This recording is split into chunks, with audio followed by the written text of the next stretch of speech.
Take this off.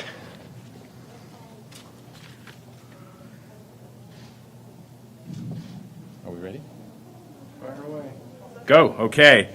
Thank you for joining us today at our mass vaccination site here at the Natick Mall. I'm Bill Haas, Senior Vice President of the Northeast Division at LabCorp. We're thrilled to be working across the Commonwealth to make it easier for people to get tested and vaccinated, as we all work together to slow the spread of COVID-19. 2 weeks ago, there was nothing here, and LabCorp went to work.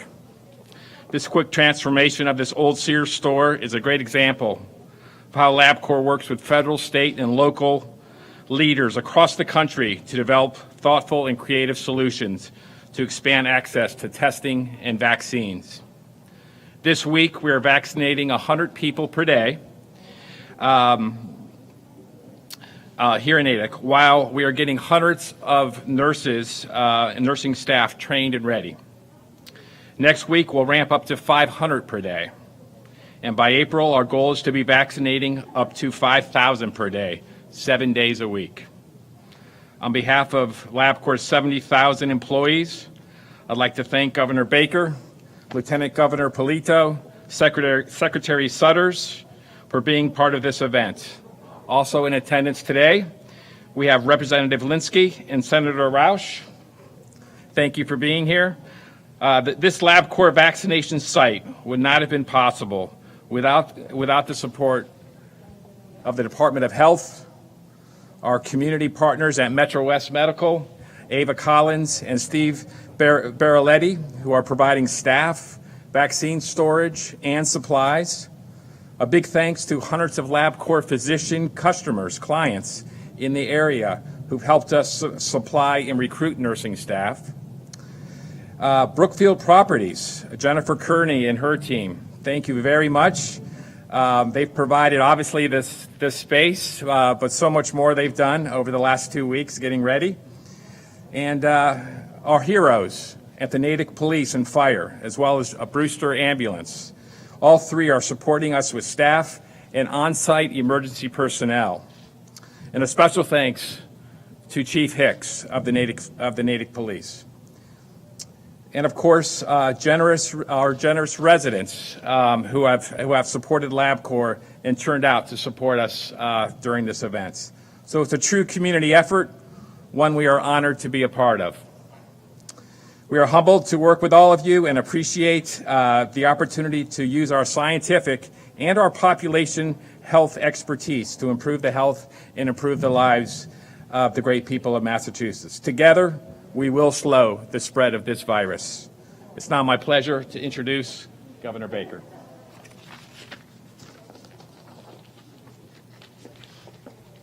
Thank you. So thanks, Bill, and thanks to the entire team at LabCorp for joining with us in this effort. I recall just about a year ago visiting your operations on the lab side here in Massachusetts to talk about expanding testing capacity here in Massachusetts. And I think at that point in time, we were talking about trying to get to maybe 3,000 tests a day. Seems like a lot more than a year ago when I look back on it. And I also want to just thank all the other folks who were involved in setting this up. I know we were looking to see if we couldn't get to the point where we were doing 5,000 vaccinations a day here, and I was curious to see what the space would look like, and I'm no longer worried about the space. I think this one's going to be just fine with respect to that, and I want to thank Senator Roush and Representative Linsky for being here, and I have to say, Representative, and I said this to you before, as an old Needham Rocket, it's always a little interesting to come visit you as a former Bay Stater yourself, and to see the Natick High School mask on there, just to remind me that I had some long days on the basketball court against those guys. I also want to say that in many respects, the news out of Washington on some of this stuff right now is actually encouraging. I hesitate to draw too many conclusions about it because honestly we've been disappointed before by some of the things people told us were going to happen and then what ultimately happened with respect to vaccine production and distribution. But on the same day to have Johnson & Johnson's vaccine deemed safe and effective by the FDA, and to have Moderna and Pfizer say they would double their vaccine production in March over the level of vaccine production they did in February is a really positive development in so many ways. And I think for all of us who are continuing to struggle with some of the issues around the anxiety that's created by the lack of supply, this could be a really big moment if, in fact, what folks are saying actually plays out over the course of the next 30 to 45 days. With respect to the public health data generally around COVID, yesterday DPH reported 1,114 new cases out of about 62,500 tests. We're continuing to see good signs in that data. The 7-day average positive test rate now is 1.89%. That's a number that looks like something we used to see back in October. There are 879 people hospitalized with COVID, which is obviously down from over 2,500 about 6 weeks ago, and about 225 people are in the ICU. That's a 65% plus drop over the course of the last 6 weeks. The metrics have continued to improve over the course of the past month and a half, which is very encouraging. At the same time, we've seen significant increases in vaccinations here in Massachusetts.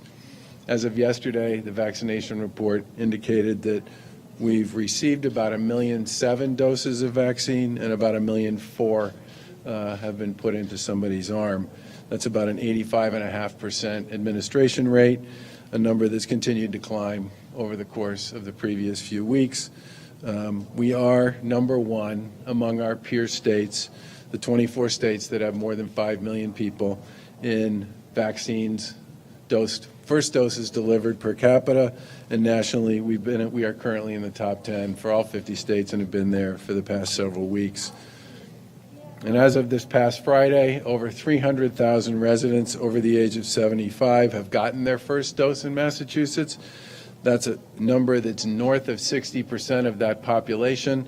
That's also significantly above the national numbers for the over 75 crowd at this point. And obviously, those folks will continue to get vaccinated as we move forward. But as we've said before, we can only vaccinate based on the vaccinations we get from the feds. And that's why the news out of Washington could end up being such a big deal. We currently get, as we've said before, about 130,000 doses, first doses a week, which is the way we keep score on this. And we certainly hope that the news we've heard means we will have a chance to significantly increase the number of first doses that are available to people here in the Commonwealth. As everybody knows, we moved ahead on eligibility to people who are 65 and older and those with 2 or more certain medical conditions. And tomorrow morning, somewhere in the vicinity of about 50,000 new appointments for first doses will be made available on the state's website here in Massachusetts. We expect the total number of doses administered to be about the same next week, maybe a few more first doses as they were last week. And there will be second doses, obviously, that continue to get delivered to people as we move forward. But that first dose number is still somewhere in the vicinity of about 130,000. It's important for us to see that number move. And as we've said before, people can make appointments at mass.gov/COVID vaccine. People who don't have access to the internet or are unable to use the website can call 211 to book an appointment. Somewhere in the vicinity of 15,000 appointments have been booked at this point through the call center. And I can't stress how important it is for people to remember that vaccine locations in Massachusetts, all of them, operate by appointment only. If you have an appointment, you're going to get a vaccine. That's the way this program is set up. To prepare for a surge in the traffic due to the new appointments that will start tomorrow, we've been working with our tech team to improve the site's capabilities and functionality to deal with big numbers, and the site will have bolstered server capacity to help manage heavier website traffic. That also means, among other things, that we're implementing what we're calling a digital waiting room, which is a feature to prevent outages on the scheduling website for MassVac sites. What that basically means, if there's high travel and traffic on the website, some users might be placed in the waiting room. The page will display more information about when you'll be allowed to proceed, but it's basically the equivalent of creating a line, and people would then move from their position in the line onto the website when the next opportunity to be on the website became available.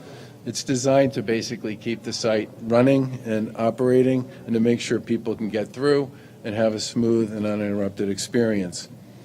We certainly expect the site's performance tomorrow to be significantly better.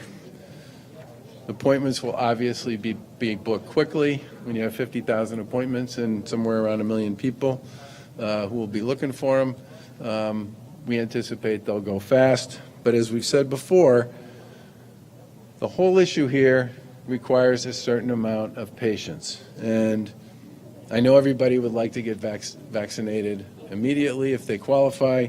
And I certainly know that all the folks who do the vaccinations for us here in Massachusetts would like to be able to put all of the vaccine that they've been requested to work. But until we see an increase in federal supply, that's simply not going to happen. We currently get about 450,000 requests each week for first doses. We get 130,000 first doses from the feds. We certainly hope and anticipate that those numbers will change going forward, because two things will happen then. The first will be sites like this one will have more vaccine to distribute to people, and people will have more appointments that they will be able to book, which means we can go more quickly through each phase of the vaccine rollout process.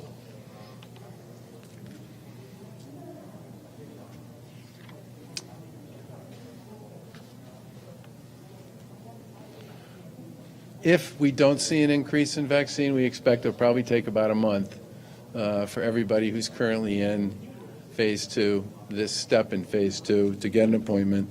If we see an increase, obviously, in weekly first dose vaccines, that process might go a little quicker. And obviously, we will do everything we can to make sure people know if the feds change their allocation policies based on some of that news that came out of Washington yesterday. And when they know, and when we know, we will certainly make clear to the public what that means with respect to people's ability to access additional appointments. We also announced last week efforts to streamline the vaccine distribution process to get more shots into arms more quickly and to reach some of our hardest hit communities. That included a new initiative to promote vaccine distribution in the 20 cities and towns that have been most disproportionately impacted by COVID. We announced $1 million commitment to our community health centers to work with them to reduce barriers to vaccinations in the communities they work in. And today we're building on that with a $4.7 million investment in these 20 priority communities. We're working with 2 organizations to help us leverage these funds to best reach populations in these communities: Archipelago Strategies Group and Healthcare for All.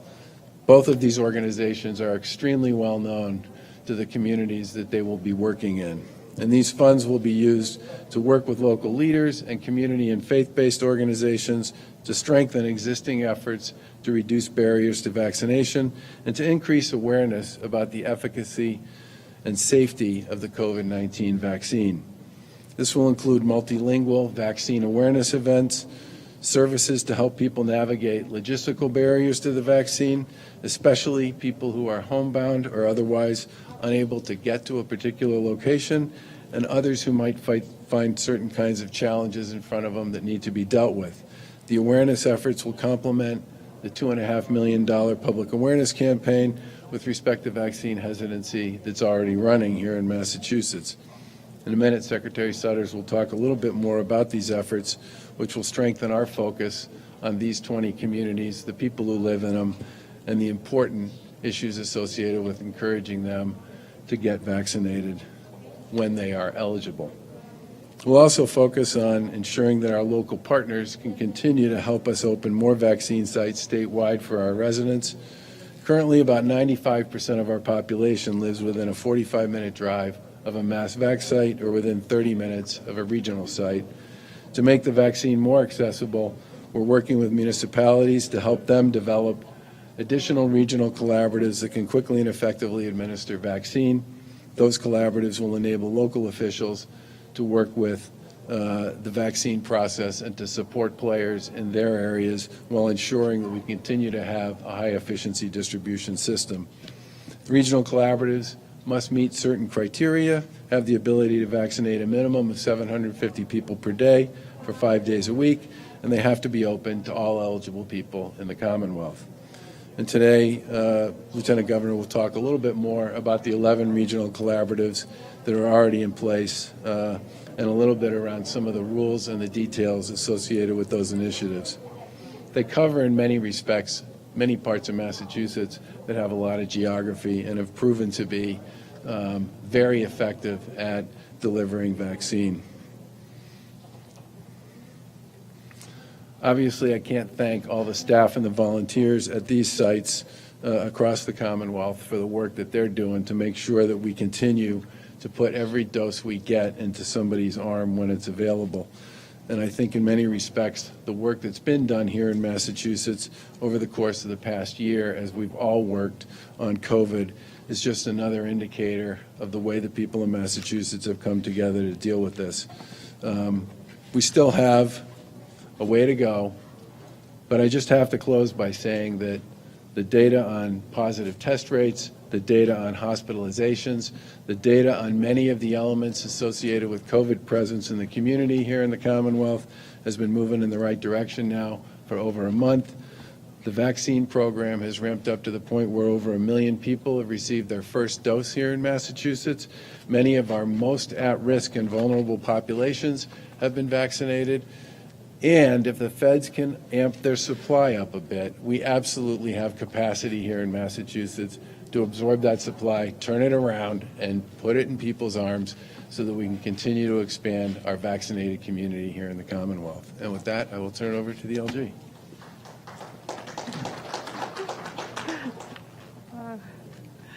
That's great. Thank you for the for the claps. I can see you're very excited here, as we are too, to be in Natick with our partners in LabCorp, as well as Metro West Healthcare, and with our colleagues in the legislature, Representative Linsky and Senator Roush. Thank you so much for your leadership. And thank you, Governor and Secretary Sutters, who will speak in just a moment. It's really great to be here, and as the Governor talked about, we appreciate the work of our local officials and all of the work that they're doing. And I want to just elaborate more on the regional collaboratives. They obviously are playing an important role to fill geographic gaps in our Commonwealth, and they are important to all of us, including access to vaccination sites and being supported by local health officials and others to make sure that people are able to get the vaccine at a site that is convenient and accessible to them. These sites, the mass vac sites, offer a high volume and efficient rate of delivery of the vaccine, and we recognize that these collaboratives also play, these sites as well as the collaboratives play a crucial role in vaccine delivery. This approach is designed to ensure vaccines are distributed throughout the Commonwealth in a highly efficient and accessible way. And today we are announcing 11 collaboratives in regions across our Commonwealth that have been sort of approved by our Department of Public Health. And these collaboratives are Barnstable County, Berkshire County Boards of Health Association, the Franklin County Regional Collaborative, Franklin Hospital in Harrington Hospital in Southbridge in collaboration with local health departments, Hayward Hospital in Gardner in collaboration with local health departments, Lawrence General Hospital in collaboration with their local health departments, Marshfield Plymouth Regional Collaborative, as well as the Northampton and Amherst Regional Collaborative. Randolph is a collaborative between Avon, Holbrook, and Randolph local health departments. Rutland is the lead community for a regional collaborative, and in Worcester, a collaboration with Worcester State University, Commonwealth Medicine, and St. Vincent Hospital. There's obviously a lot that goes into setting up a regional collaborative. Finding the right partners in the right place are two components, and then a delivery commitment over a 5-day span of 750 minimal doses requires a strategy and a commitment that obviously many need to support to make sure that they can fulfill. We thank all of our partners from these sites. Now we have 7 across our Commonwealth, our regional collaboratives, as well as our CHCs and our retail pharmacies provide a lot of capacity, as the governor said, for access and efficient delivery of vaccines throughout our Commonwealth. So thank you all very much for your hard work today. The site looks terrific. Those who choose to make an appointment at the Natick site will be very pleasantly welcomed and supported through this effort. We thank you so much for setting this up today. I'd now like to turn it over to Secretary Sutters.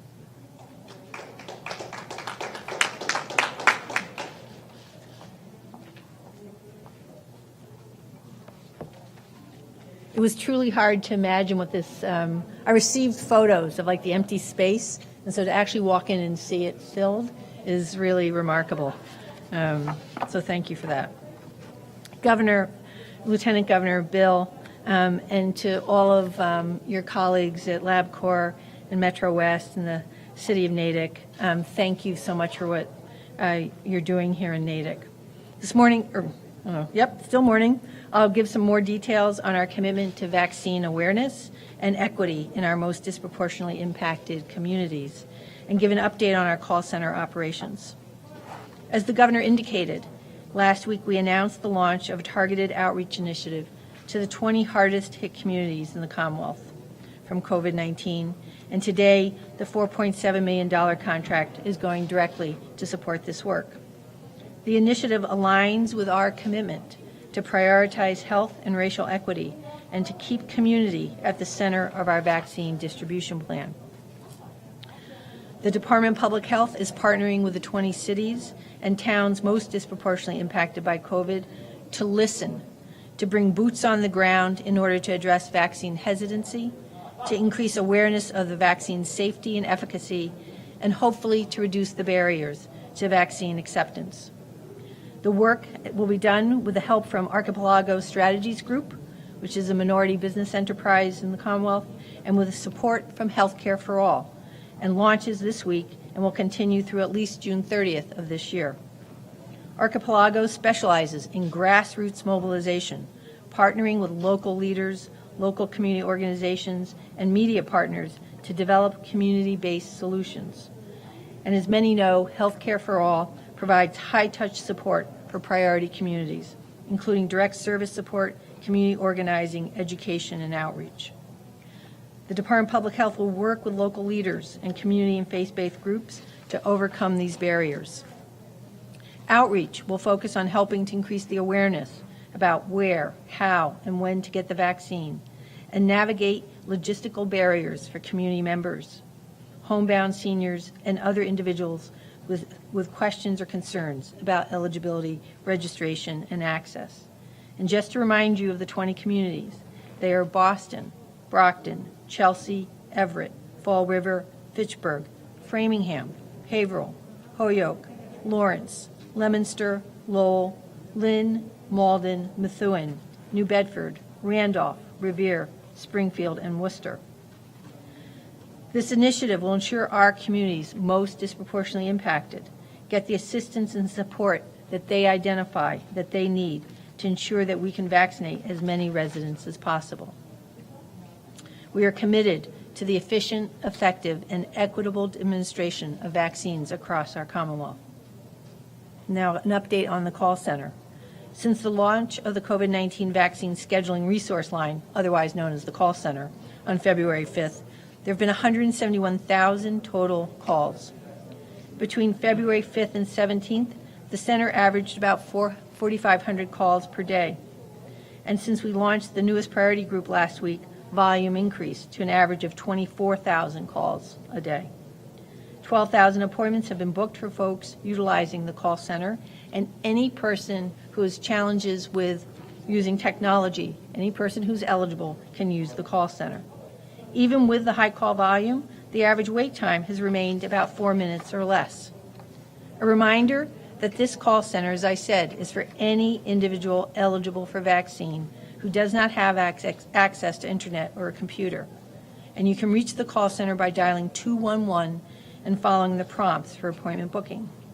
The center operates in English and Spanish and has access to many other language and translators. Those who are able to book online or have someone in their lives to help them book online should do so. As a reminder, the resource line hours are Monday through Thursdays from 8:30 to 8 p.m., Friday, Saturday, and Sundays from 8:30 to 5 p.m. So congratulations on this mass vac site. It'd be great if we have the vaccines to get up to 5,000 a day and be able to fill this space for even more. And with that, I will turn it back over to the governor. Questions?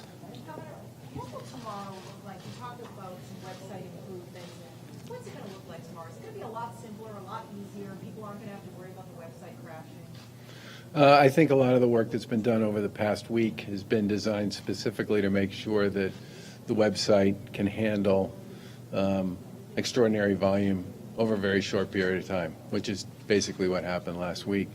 And we believe the waiting room in particular will, which is a tool that a lot of people use when they don't know exactly how much traffic they're going to have, will be a very important part of making sure that people have access to the site and the ability to determine if they can make an appointment. It's a lot simpler. Is that how you characterize it? How would you characterize it? Well, I think the first thing is to make sure that the site itself actually performs. The site did deliver 50,000 appointments last week on the day that it crashed in the morning, but it was a really rough and rocky user experience. I think what I would say for tomorrow, the most important thing from our point of view is that the experience be predictable. There are additional features that people are going to be adding to the site on a go-forward basis that I think will make the user experience better than it is now. But the most important thing we want tomorrow for people is that that experience is predictable. What else are you looking at? Pardon me? What else are you looking at? What other? Well, several people have raised issues about developing some sort of mechanism to make it possible to sort of freeze an appointment if you find one, and then begin the process of filling in the information. There are multiple entities that website connects to, so we have to figure out a way to make sure that we can hold through other people's systems to make that work. But that's something many people have expressed an interest in having us do, and it's something that we plan to put in place. Governor, would you encourage people who are eligible to maybe wait a week or two to kind of keep that rush tomorrow down? Put that. You know, we've been saying for a while now that we have more than enough capacity to serve a lot of people in Massachusetts on a daily basis. And today is kind of one more example of what I mean by that. But we have a really limited supply. And because we have a limited supply, it simply won't be possible for everybody who is eligible and wants to get vaccinated to get vaccinated. However, over the course of several weeks, even if it's at 130,000 first doses a week, we can move through a lot of people. If you think about the 75 and over population, they went live 3 weeks ago, and over 350,000 of them at this point have gotten their first dose. So, it will happen.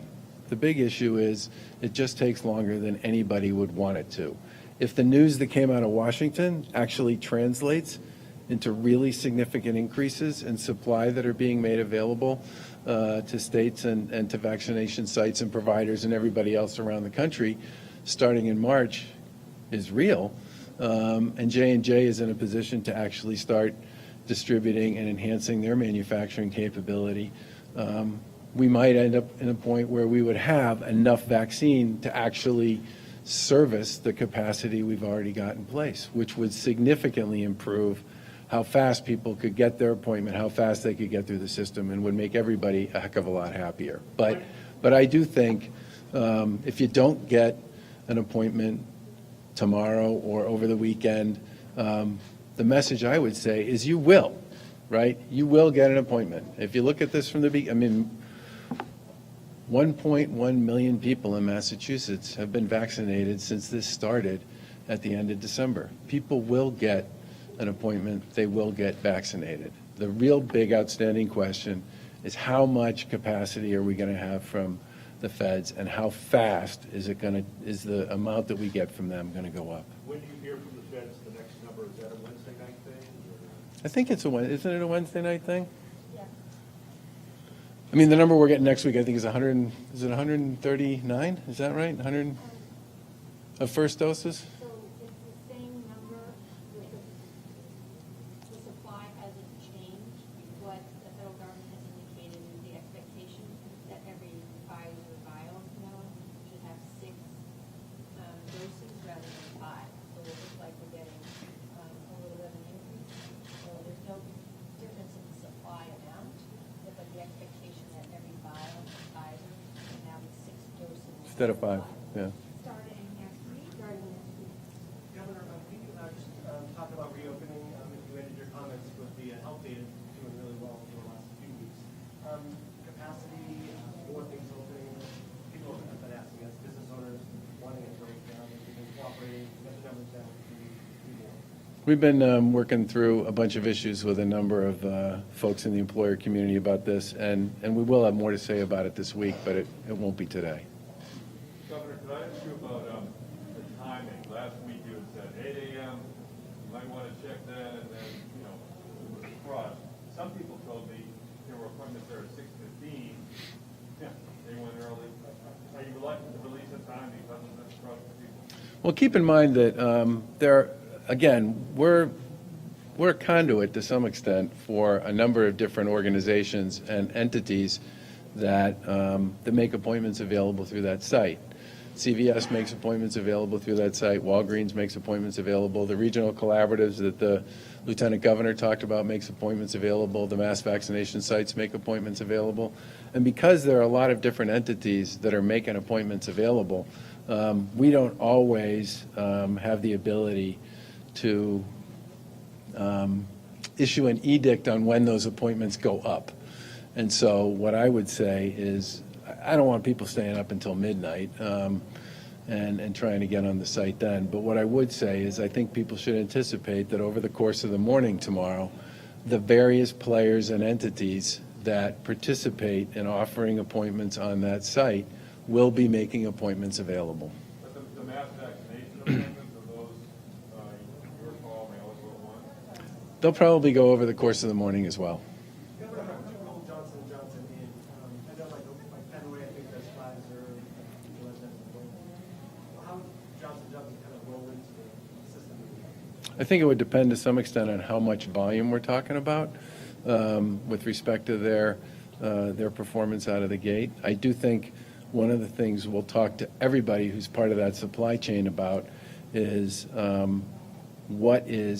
want to make sure that the supply chain, the people who are actually doing the vaccinating, whether they're providers or regional collaboratives or mass vac sites or community health centers or others, I just want to make sure that everybody is clued in a way where they are very comfortable that whichever vaccine they're using, they are sure they are going to be able to be clear to the people that they deliver it to about what it is, how it works, and whether or not they need to come back. The other issue that's obviously going to be part of this as well is the issue around storage is a lot different for J&J than it's been for some of the others. Can you talk a little bit about the decision to allow hospitals to start vaccinating again, and why the change, and how things are different? So hospitals have been vaccinating since the beginning of this. In fact, I think the first piece of supply that we got actually went to hospitals. And at this point in time, hospitals have delivered more, and health systems, okay, have delivered more vaccine to more people than anybody else who's part of this world. And as we saw not much change with respect to supply, we told a number of the players in the provider world that there was going to be a pause on first doses. We now know we're going to get a little more than we got before, and I think as time goes by, if we get sort of any kind of significant increase in doses from the feds, you'll see providers do a lot more vaccinating. One of the things to remember about providers, the ones that work with regional collaboratives participate in our website and serve the public. But a lot of the provider community does outbound work to their patient populations, and they, basically call them and tell them, you can come in and get an appointment and get a vaccination. You're eligible. We would like to do that for you. So there's two universes here that we're focused on. We have multiple channels to distribute vaccine, but we have two universes. One is outbound calls coming from providers to patients who are theirs to bring them in, right? But there are a lot of people out there who would like to get vaccinated for whom that channel isn't necessarily going to work, which is a big part of the reason why we put together a pretty robust collection of providers, boards of health, mass vac sites, community health centers, and others who can actually serve people by appointment if somebody reaches out and says they want to schedule one. And with Johnson & Johnson and state that does a lot more vaccine, do you anticipate it getting to a point where people can choose which one they want? I would prefer people to just, if you get an appointment here and they're doing whatever they're doing here, come get vaccinated. If you get a call from your provider, your clinician, and they say they'd like you to come in, I mean, I get a flu shot every year. I have no idea who makes that flu shot. But I know for the most part it's a good thing. And I think if somebody wants to only have to get one dose, right, which is the difference really between J&J and Pfizer and Moderna, we will do what we can to make sure people have some ability to get a one dose. Doctor, why isn't there a state-run mass vac site in Worcester County? Do you see that coming to fruition in the near future? We have multiple regional collaboratives in Worcester County. We have, Lieutenant Governor just walked through 3 of them. I think there's 4 of them, right?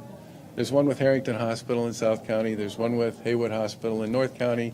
There's one with Worcester State College and UMass, and there's one more in Rutland. Last question. It appears that Northeastern University, after vaccinating its own first responders and healthcare workers, took additional leftover doses to vaccinate them eligible members of its own campus community, rather than return those doses to the state where California is going to be opened up to general eligible members of the population at large. Do you feel that that's appropriate? Was that a surprise to you? If you know how many other colleges did that or was that?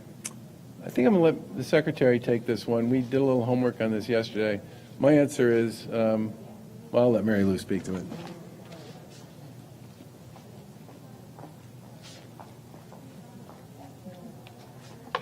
So Northeastern University, as you said, had extra doses left over and started to work through individuals that they consider to be priorities.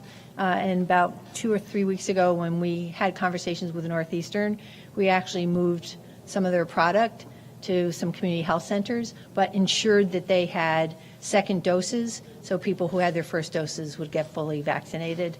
And speak to so they're the only ones that we were aware of that had sort of still had doses available, and then we moved some of their product to a couple of the community health centers.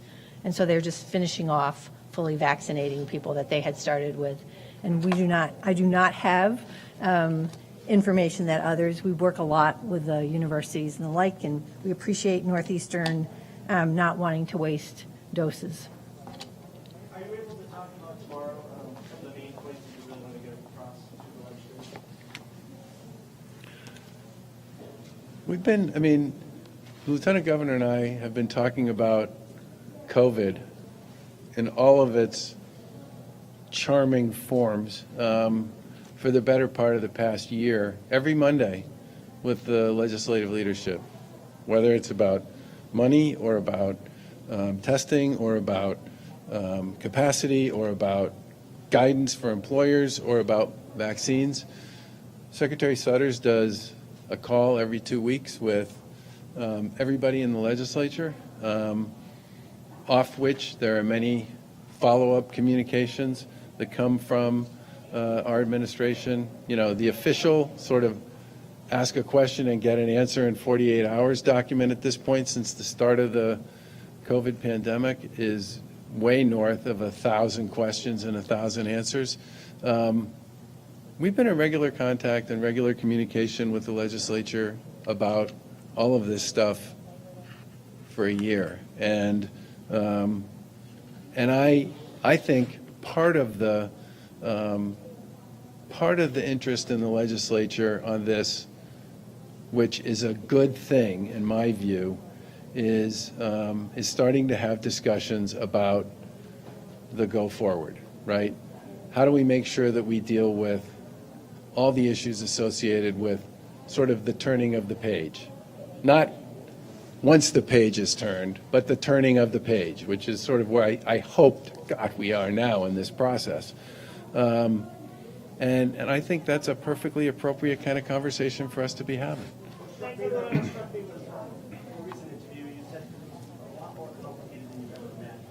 COVID? Oh my God, yeah, start to finish. This is the first time, this is the only pandemic I've ever had to deal with as a public official, yeah. Is that something you want to relate to? I mean, it seems like everyone criticizes and criticizes, but it seems like you're dealing with such a delicate decision-making and stuff. Is that something that you want to get the legislators to be try to ask some questions about, you know, what biases and stuff that you should? Look, I think, and I know that the Lieutenant Governor and Secretary Sutters think that the legislature has been a terrific partner in this all the way through. I also think a lot of our colleagues in local government have been terrific partners all the way through. I think people are tired, okay? I am. I know you guys are. And I think we are now at the point where there's actually an answer for people associated with this. There's a vaccine. We don't have enough of it. That creates enormous anxiety for people. I mean, I have friends of mine calling me up and giving me what for about this, that, and the other thing associated with the vaccine. And you know, once I get them down off the ceiling and have a conversation with them about the fact that we're getting 130,000 first doses a week, and we have 4.5 million people in Massachusetts that we need to vaccinate, it at least creates some context around this. But I completely understand why people want to get vaccinated, and they would like to be eligible, and they want to take this off the table, and they would like to get back to something that looks like the life that they had before all this began. And I believe we'll get there, and I believe we'll get there in a reasonable period of time. And I especially am excited about, and I've been saying this for weeks now, that having a third manufacturer in this mix, in J&J, I think is hugely important to how fast the federal government can get vaccines out to states and how fast states will be able to distribute it to providers and get people vaccinated. And I think a lot of people just wish it would be February or March and not April or May or June. But it's going to happen, and it's going to happen in what I would describe as, in the grand scheme of things, a period of time that isn't like another year of this. But it's not going to happen as fast as everybody would like it to, and I am wildly sympathetic to that. I would like it to happen tomorrow too, but Governor, is there any change in the supply to the local boards of health? I just asked you that because there seems to be a change with the hospitals. Are you going to get more supplies, or are you anticipate being able to give local boards more? remember, almost all of the regional collaboratives that the Lieutenant Governor talked about, are local boards are active participants in them. And there are a number of other collaboratives in development between and among provider organizations, local boards, and others. And I think part of what we're trying to do here is to create a framework where we have lots of capacity around the Commonwealth and the ability to deliver however many doses we get from the feds as quickly as we possibly can. But you got to be able to play at a reasonably significant level to be part of the sort of efficiency distribution channel, which means you got to be doing 750 doses a day, 7 days, 5 days a week. And what we have said to local boards that don't want to participate in collaboratives with others is what we'd really like you guys to focus on is, you know, people who are hard to reach, right? Folks in senior housing, homebound folks, folks who have physical disabilities. Help us find those folks, and we'll get you the vaccine you need to get them vaccinated. With New York allowing fans, are you thinking about it, letting people go into the garden in Fenway? We've been talking about this for the past couple of weeks, and as I said before, our goal is to have answers to this question by the end of the week. Thanks, folks.